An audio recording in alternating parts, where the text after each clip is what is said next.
আসসালামু আলাইকুম। হ্যালো বন্ধুরা, আবার একটি নতুন টপিক নিয়ে আসলাম। আমরা মাইক্রোসফট অফিস ওয়ার্ডে অনেকেই লেখালেখি করি। মাইক্রোসফট অফিস ওয়ার্ডে ব্যাক স্পেস এবং ডিলেট, এই দুইটি বিষয়ে আমরা মনে করি একই কাজ। ব্যাক স্পেস দিলেও কাটে, ডিলেট হয়, এবং ডিলেট করলেও ডিলেট হয়। কিন্তু এই ব্যাক স্পেস এবং ডিলেটের মূল কাজটা কি আজকে আপনাদের দেখাবো। তো বন্ধুরা, আসুন আমার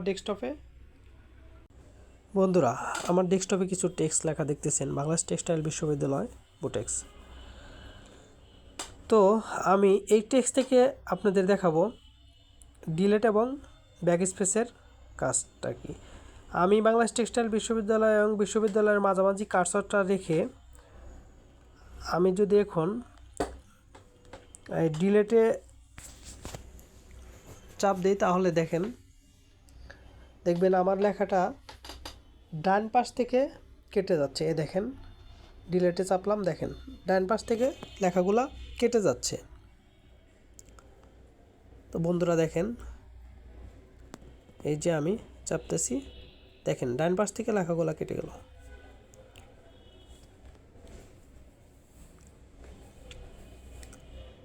এখন আমি যদি ব্যাক স্পেস চাপি, তাহলে